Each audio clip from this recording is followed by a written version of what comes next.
The first thing I noticed that Sunday was my debit card sitting beside my son's coffee mug like it belonged to him more than me.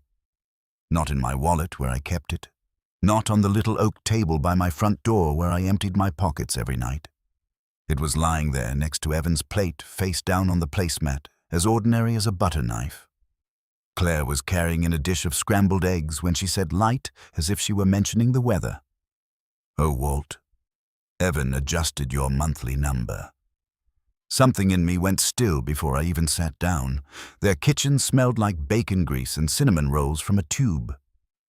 The back door was cracked open to let out some of the heat, and cold March air kept moving the edge of the dish towel hanging from the oven handle. Lila was at the table already, her hair still mussed from sleep, drawing little squares in spilled syrup with the end of her fork. Her younger brother Ben was building a wall out of sausage links on his plate. Sunday breakfast at Evan's house had been our habit for 3 years now.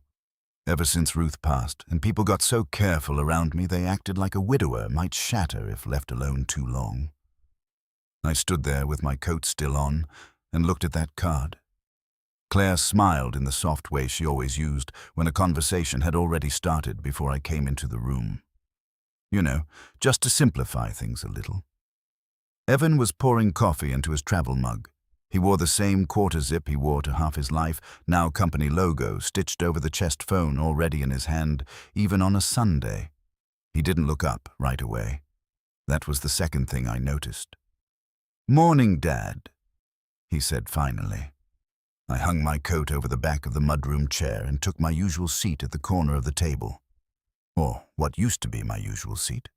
There was a stack of open mail there, pushed halfway onto my placemat, and a legal pad with figures written down in Evan's tight, slanted handwriting. Somebody had moved my fork over to make room. "Morning," I said. Claire set the eggs down. "I made the cinnamon rolls you like?" "That's so." She took that for gratitude, which maybe it was a little. Claire tried. She always had. But trying and seeing a thing clear weren't the same. Evan slid the card toward me with 2 fingers. I lowered the amount for now. I looked at him. "The amount of what your monthly spending transfer." Ben dropped a sausage link on the floor and their yellow lab got it before Claire could say a word. Nobody laughed. That felt wrong too. Used to be a dog stealing breakfast was the kind of little nonsense that softened a table. This time the room held its shape like everybody had somewhere else to get to. "I didn't know I had a monthly spending transfer," I said. Evan gave a short breath through his nose. "Dad." That one word.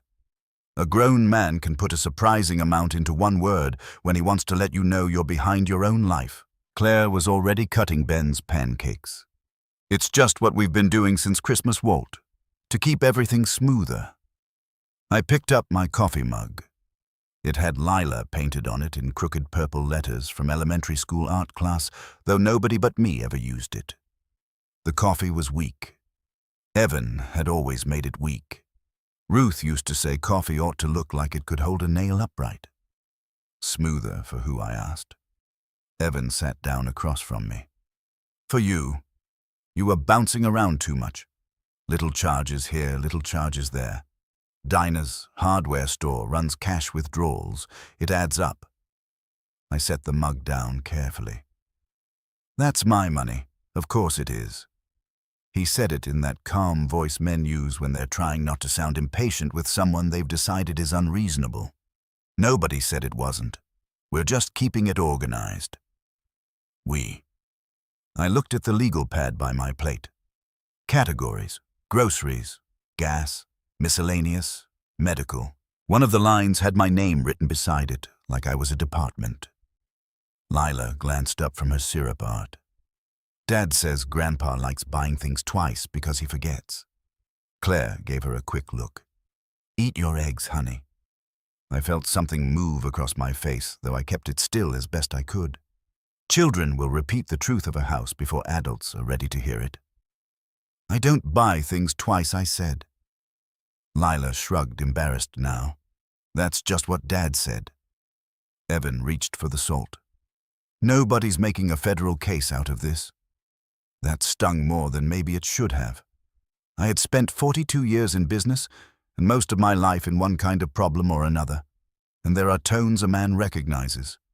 Vendor tones, bank tones. The tone a younger supervisor uses when he thinks an old employee's getting touchy. My son had that tone now. I picked up my card and slipped it into my wallet. What exactly did you lower? Just the discretionary side. I'd like a number. Claire jumped in before he answered. Walt, it's temporary. I didn't ask if it was temporary. Evan leaned back. I cut it from 2,500 to 12. For a second, all I heard was the hum of the refrigerator and Ben asking for more orange juice. 1,200, like he was telling me what I could have for camp money. I kept my eyes on him. You cut my money in half. You don't need 2,500 a month in spending cash. I almost said I hadn't known I needed your permission either, but I didn't. Ruth used to tell me that once words leave the barn, they don't come back just because you whistle. So I sat there and watched my son butter his toast like this was a matter of common sense. Claire pushed the basket toward me. Have a roll before they get cold? I didn't reach for one. When did this happen? A couple weeks ago. A couple weeks. You haven't exactly been checking, Evan said. That landed where it was meant to. He knew I didn't look at my accounts every morning. I hadn't become that kind of old man yet, staring at balances for company. I paid my bills, wrote the checks I meant to write, kept my truck gassed, put money where it needed to go. That had been enough for a long time. I looked down at my plate. Eggs, bacon, a cinnamon roll, glazed too thick, the blue-rimmed plate Claire brought out on Sundays when she wanted things to feel nice. My father had eaten off diner plates and paper towels half his life. I had made sure my son grew up better than that. College paid. First truck helped with. Mortgage gap covered when the twins were born. Every ugly little bridge a man builds so his child doesn't have to step in the mud. Maybe that was the old wound right there, if I was honest. Not that I had provided. That I had done it so steadily so often that usefulness had started looking ordinary to everybody but me. Ben asked if Grandpa was staying for football in the afternoon. Depends, Evan said before I could answer. Grandpa's got to start keeping a better schedule. Lila looked at me. Are you in trouble again? Nobody moved for one full second. Claire said, Sweetheart. But she said it too softly and too late. I turned my coffee mug by the handle. Purple paint chipped under my thumb. No, I told her. I'm not in trouble. Evan wiped his mouth with his napkin. Nobody said trouble. We're just trying to keep things on track. There it was again. On track. As if I were a train car rolling loose somewhere. I finished maybe 3 bites after that. Claire kept talking about Ben's field trip and a new teacher at school. Evan checked his phone twice and answered one text. Lila wouldn't look at me now. The dog lay under the table with his head on my boot. When breakfast was over, I carried my plate to the sink, though Claire told me to leave it. I stood there a moment too long, looking out the window over their backyard. Patchy grass. A plastic playhouse tipped a little to one side. Evan's company van in the driveway with salt dust still dried along the doors. I'll head on, I said. Evan followed me as far as the mudroom. Don't make this into something bigger than it is. I put on my coat.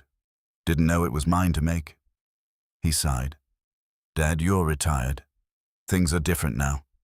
I looked at him then. Really looked. My son at 43.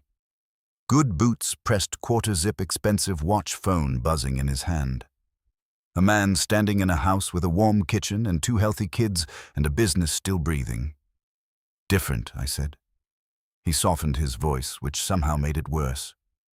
You don't need to be running around spending money like you're still carrying everybody. I nodded once because I could feel my temper there, and I did not trust it in a mudroom with family 10 feet away. Then I stepped outside into the cold and walked to my truck. The drive home took 20 minutes through flat Ohio roads lined with wet fields and mailbox posts leaning a little from old winters. I kept the radio off. At a red light near the grain elevator, I took out my wallet and looked at the card again, stupid as that was. Blue card, My name on it. Worn corner where it rode against my license. It looked the same as always. At home, the house felt too quiet, in the way houses do after they've held two people for a long time, and then only hold one.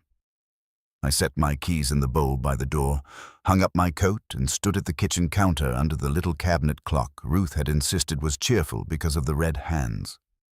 There was a blinking light on my landline answering machine. Most days it was a robocall or the pharmacy. I hit play while I was filling the kettle. Martin Keene's voice came through dry and professional, the same voice he used every quarter when there was paperwork to sign. Walt Martin here. Just wanted to thank you again for covering Friday. We made payroll because of it. Give me a call when you can so we can talk about next week. I stood there with the kettle in my hand and listened to the machine click into silence. Then I hit play again. Martin's voice came back through same as before. Calm, businesslike. Not the sort of voice a man uses when he thinks he is stepping into family trouble. Just a man following the numbers where they went. We made payroll because of it. I turned off the burner under the kettle and sat down at the kitchen table without taking my coat off.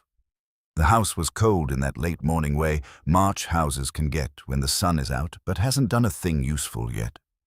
Ruth used to say cold in Ohio had more patience than people. It waited in the floors and the windowsills and the back of the closets.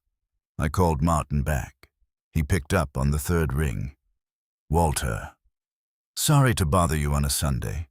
You didn't bother me. There was a little pause. Everything all right? I looked at the red hand clock over the stove. That depends on what Friday cost me. He cleared his throat. Papers moved on his end. Well, the transfer covered payroll taxes and wages, same as the one in January, and the insurance gap in November. I did not say anything. Martin must have taken my silence for confusion because he went on. I know Evan's been under pressure with receivables. I thought we were close to smoothing it out. You thought what? That the family was all on the same page? I leaned back in my chair and stared at the cabinet where Ruth used to keep the good casserole dishes, the Pyrex with blue flowers on the side. One of them still had a chipped lid. She kept chipped things if they still did the job. How many times have I covered payroll? I asked. He went quiet long enough that I knew he was counting. Twice directly, he said. 3 times if you count the vendor bridge in December. 4. If we include the insurance premium you advanced to keep them from losing coverage before the new contract cleared. I closed my eyes. 4. Not 4 in a lifetime. 4 in a few months.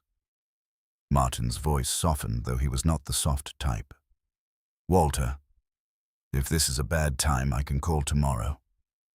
No. Go on. The issue isn't that the company can't work. It's cash timing. Evan keeps saying he's got growth ahead of him, but growth eats cash before it feeds it. You know that. Yes, I said, I know that. Because I had lived that. Lived it when Evan was a boy doing homework at the far end of the office conference table while I sat with a yellow pad and figured out which supplier could wait till Tuesday and which one couldn't. Lived it when Ruth brought burgers from the Dairy Queen because I'd missed dinner again. Lived it when a company looks strongest from the road because the trucks are lettered nice and the phones are still getting answered while inside you are moving weight from one side of the boat to the other and praying the water stays below your shoes. I'll need to talk to him, I said. Martin hesitated. I've actually got a sit-down with him Tuesday afternoon.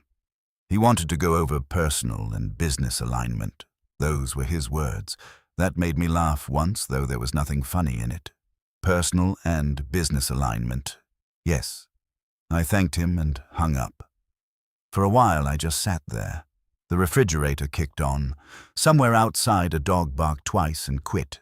My kitchen window looked out over the side yard, where Ruth used to hang sheets on a line in summer. Even after dryers got good enough, nobody had to. She liked the smell of real air in fabric. Said there was no machine made could duplicate July. I got up and went to the hall closet. Top shelf, left side, behind the old photo albums and the shoebox of cords I kept meaning to throw away. The manila file was where I'd left it. I brought it to the table and opened it, my own handwriting first. Dates, amounts, a few short notes I had written because Ruth used to tell me memory was a liar if you didn't pin it down while it was fresh. December 8th, vendor hold. January 12th, payroll bridge. February 2nd, insurance. February 28th, wages/tax float. Nothing dramatic. Just enough words to remind me what hole I'd filled and why I hadn't said much about it. Under that were printouts from the side account I kept separate from my regular checking. Transfer confirmations. Email chains. One from Evan that just read, Dad. If you can move it by 4, I can settle this before they make it bigger than it is. Appreciated. Another one. 2 weeks later. Don't mention this to Claire yet. I need to get one thing closed before I alarm everybody. Alarm everybody. I sat there with that page in my hand and remembered the day he'd sent it. Claire had called me that evening asking if I could still come to Ben's school music thing because Evan was stuck on a client issue. I had gone. I sat in a folding chair in the elementary cafeteria while 100 second graders banged through This Land Is Your Land on plastic recorders. Ben had seen me and waved hard enough to nearly knock over the child beside him. Afterward, Claire hugged me in the parking lot and said, I don't know what we'd do without you. At the time, I'd taken that the way a man takes a cup of coffee handed to him in winter. Warm, simple, useful. Now it sat different in me. I spent the afternoon going through the file. Every page cost me something, not because the numbers were bigger than I knew. I knew the numbers. I had moved the numbers. What cost me was the pattern. I could see now that I had not been stepping in for one bad month or one delayed invoice. I had been holding up a story. Self-made Evan. Busy Evan. Responsible Evan, carrying Dad along now that Dad was older. I got that ugly tight feeling behind the ribs that comes when a thing you have half known for a while finally says its name out loud. By 4 o'clock, I had added new printouts from my bank. By 5, I had the dates lined up with payroll Fridays Martin had mentioned. By 6, I found the vendor notice from December, the one on cream paper from Toledo Industrial Fastening final demand before service suspension. I remembered that one. Evan had come by my house in the rain, stood in the garage while I was putting air in a tire, and said it was just a temporary snag from rapid expansion. He had looked embarrassed then. Young, almost. More son than businessman. That was how he got me, I suppose. Not with greed. With those little flashes of the boy he'd been the one who hated asking for help almost as much as I hated watching him need it. Ruth had seen through it better than I did. One night, maybe 10 years ago before she got sick, Evan had left our house after borrowing money for a down payment on a piece of equipment. I remember Ruth rinsing the supper plates and saying, You know he stops growing every time you make the landing soft. I was drying forks at the sink. He's building something. Here, she said. On your back. I had laughed at her then, not because she was wrong, but because I didn't like the sound of right when it came from her mouth on that subject. Mothers saw weakness in sons different than fathers did. Or maybe just sooner. Around 7, my phone buzzed on the table. Evan. I let it ring twice before answering. Hey, he said. You get home all right. I know how to get home. A little silence. Claire thought breakfast got sideways. Did she? She worries. I noticed. He let that sit. Listen, Martin's coming by Tuesday. I think it'd be good if you came too. We can get everything organized. Lay out the budget. Simplify the moving parts. Make sure we're all on the same page. There it was again. Same page. As if my own life had become a packet somebody else would hand me at the meeting. I looked down at the spread of paper in front of me. Transfer dates, vendor notices, my own son's short, embarrassed emails asking me to move money by 4. What time, I asked. 2:30. At the office. His office. Not my kitchen. Not neutral ground. His polished conference room with the glass wall and the framed growth charts in the hallway, and the receptionist who always called me Mr. Mercer in that extra bright voice younger people use when they aren't sure whether to treat you like family or liability. "Fine," I said. He sounded relieved, which made me tired. "Good. I just want to get ahead of this before it turns into confusion." After we hung up, I sat there until the room went dark around the edges and the cabinet clock turned to 7:14. Then I switched on the lamp over the sink and looked at the papers one more time. The old wound in it came clear then, clear enough that I could not hide from it anymore. When I sold most of the company and stepped back, men shook my hand and told me I'd earned a rest. That part was true. But rest is a dangerous word when you're a man who has spent his whole life being needed. People start taking it to mean finished, decorative, available, easier to move around. After Ruth died, that got worse. Folks would come by with casseroles and soft eyes and say I should let the kids help more, as if help and control were cousins that always got along. I had told myself Evan was just under pressure, that Claire was just anxious, that this allowance nonsense was temporary and clumsy and maybe a little high-handed, but not deep. I told myself that because the other answer was harder. The other answer was that my son might actually believe I was the one being carried. I closed the file and held it there with both hands. Then I opened my checkbook, turned to the next blank page and tore it out. Friday's payroll bridge. That was what Martin had said. Next week. I set the torn check in the trash. After that, I slid every record back into the folder neat and square. Bank printouts, emails, vendor paper, my notes. I fastened the tab, stood up, and carried the file to the front door. I set it on the chair beneath the coat hooks, right beside my truck keys, where I could not leave Tuesday without seeing it. Then I turned off the kitchen light and left the folder there by the door. And for the first time since Ruth died, I knew I was done covering a grown man from the truth of his own life. Tuesday came in gray and wet, the kind of Ohio afternoon that made every parking lot look tired.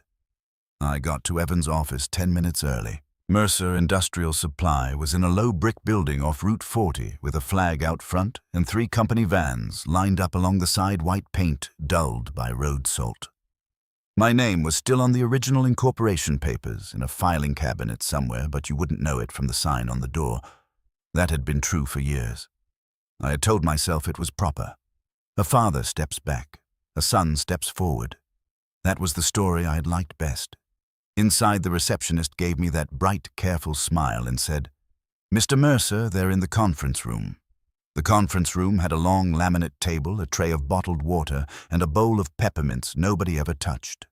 Evan was already there with his laptop open. Claire sat beside him, hands folded too tight in her lap. Martin Keene was at the far end with a legal pad and his glasses low on his nose. There was one empty chair across from Evan. Mine. That was the seat a man gets when someone means to discuss him. Evan stood when I came in. "Dad." I took off my jacket, hung it over the back of the chair, and set the manila folder on the table without opening it.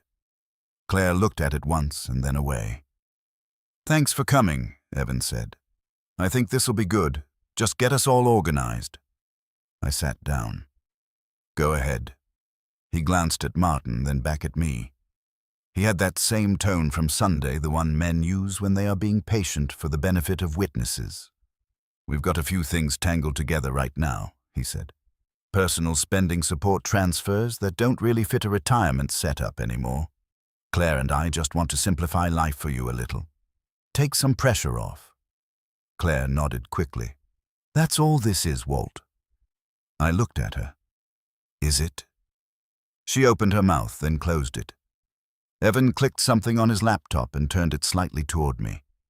A neat spreadsheet, monthly categories, groceries, gas, medical, household, miscellaneous. My life arranged in rows and pale blue boxes. "You're on a fixed income now," he said. "That means structure matters. You can't keep moving money around every time a whim hits you." I let that sit in the room. Martin looked down at his legal pad. Evan kept going. The diner charges the hardware store cash those extra withdrawals. It's not about blame. It's just not sustainable.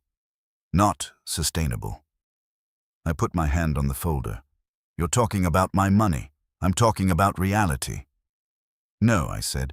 You're talking about me like I'm a line item. That put a little color in his face.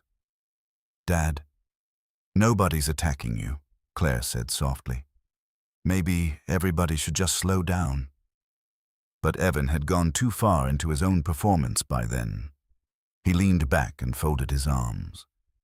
You've had a hard few years. Nobody denies that. But there comes a point where somebody has to be practical. There was the word. Practical. Men like Evan loved that word when they wanted power to sound dull and necessary. I opened the folder. The sound of the paper fastener snapping loose was small, but every head in the room shifted toward it. I agree, I said. Somebody ought to be practical. I took out the bank printouts first and slid them down toward Martin. Then the vendor notice from December, then the transfer confirmations, then the emails. Evan frowned. What is this? I didn't answer him. I looked at Martin. Since we're being practical, I said, why don't you explain to the room what those are? Martin took off his glasses, cleaned them once with his tie and put them back on. It was the smallest delay a man could create without refusing the work in front of him. Walter, he said carefully. Are you sure? Yes. Evan gave a short laugh. Martin. Martin looked at him, then at the papers again. These are transfers from Mr. Mercer's side account into business operations. Payroll bridge on January 12th. Insurance premium advance on February 2nd. Wage and tax float on February 28th. There's also the December vendor payment to Toledo Industrial Fastening to avoid service interruption. Nobody moved. Rain tapped once against the window. Evan stared at him. That's not. Martin looked genuinely confused now. I thought everyone understood Mr. Mercer was covering these shortfalls personally. Claire turned to Evan so slowly it was almost worse than if she'd snapped. What is he talking about? Evan's mouth stayed open a second too long before he found words. It wasn't like that. I slid one of the printed emails across the table. Read it. He didn't touch it. Claire picked it up instead. Her eyes moved left to right. I watched the blood go out of her face. Don't mention this to Claire yet. She read almost under her breath. Then she looked at him. You told me things were tight because of timing. You said one contract was delayed. It was. You said your father didn't need to worry about details anymore. Evan's eyes cut toward me hard now. I was handling it, with what I asked. He pushed his chair back a few inches. This is exactly why I didn't want a circus. That word settled in me, cold and clean. A circus, I said. You cut my money in half at your breakfast table. Your little girl asked if I was in trouble again. You called that keeping things on track, and now this is a circus. Dad. No. I kept my voice level. That took more out of me than shouting would have. You sit there and talk about my fixed income while your payroll has been coming out of my account. Claire made a sound, then not quite a gasp. More like somebody hearing a floorboard crack under furniture they thought was steady. Martin shifted in his chair. For the record, the company would not have cleared those obligations without Mr. Mercer's funds. Evan turned on him. I know the damn record. Do you? I said because you seemed real comfortable lecturing me about diner breakfasts with it. That landed. I could see it land. For the first time since I walked in, he looked younger than me. Not older through confidence, younger through exposure.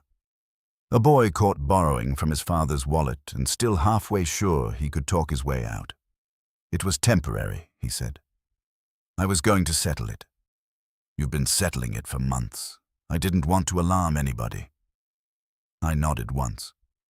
That part, I believe. The room went quiet again. Claire was staring at the table now, not at either of us. Her hands had come apart in her lap. Martin had flattened his palm over the legal pad as if that might keep him out of the family part of the room. I looked at Evan and I saw it at last, all the way through. Not just pressure, not just pride. Something worse in its own ordinary way. Comfort. He had gotten comfortable with the arrangement, comfortable needing me, comfortable hiding it, comfortable speaking down to me while taking from me. That was the part that cost, because a man can forgive strain. He can forgive fear. It is harder to forgive somebody settling into your humiliation like it suits the furniture. You want practical, I said. Here it is. Starting today, you handle your own payroll, your own vendors, your own insurance gaps. I'm done carrying a business that comes back to my table and tells me what I'm allowed to spend on breakfast. Dad, don't do this. His voice had changed. The manager was gone now. Son was back, but late. Too late. I stood up. I'm not doing anything to you, I said. I'm stopping what I should have stopped before. He stood too. You can't just pull out like this. There it was. Not, thank you. Not, I'm sorry. Not I had no right. Just panic at the edge of consequence. I put my jacket on, slowly. Watch me. Claire finally spoke and her voice shook. Walter. I looked at her. She swallowed. Did you really cover all that? Yes. Why didn't you tell me? I thought of Ruth at the sink with the dish towel in her hand, saying he stops growing every time you make the landing soft. I had laughed then because I wanted to keep being the kind of father who could fix a thing without naming the cost. Because I said I thought I was helping him stay a man. Claire closed her eyes. Evan took a step toward me. So what, that's it? You embarrass me in front of my accountant and walk out. I looked at him for a long moment. You embarrassed yourself, I said. I just stopped paying for it. Then I picked up the folder, nodded once to Martin, and walked out of the conference room. Nobody followed me. By the time I got outside, the rain had thinned to mist. I sat in my truck for a while, with both hands on the steering wheel. Not because I was shaking. I wasn't. Just because after a thing like that, a man needs a minute to let his own bones believe the room is behind him. I went home, turned on one lamp in the living room, and didn't answer the phone when it rang twice that evening. Once was Evan. Once was Claire. I let them both go to the machine. That night, I slept harder than I had in months. The next morning, I was up before light. I shaved, put on a clean flannel shirt, and drove out to Miller's Diner on the county road where the farmers came in early, and the coffee was strong enough to make its own argument. I slid into a booth by the window. Vinyl seat cracked at one corner. Sugar caddy half full. The waitress, Jean, came over with a pot before I asked. Well, hey there, hon, she said. You're early. Guess I am. She filled my cup and looked at the menu still folded in my hand. You know what you want? I did. 2 eggs over easy, wheat toast, bacon. You got it. When she walked off, I took out my checkbook and set it beside the coffee cup. Blue cover worn soft at the edges. My name printed across the top. Outside, the town was just beginning to stir awake. Headlights moved slow past the window. Somebody in a seed cap was unlocking the hardware store across the street. The coffee steamed up into my face. I put my hand around the mug and sat there with the checkbook beside me. No one counting, no one adjusting, no one telling me what a man my age needed or didn't need. And for the first time in a long while, I did not feel managed. I felt hungry.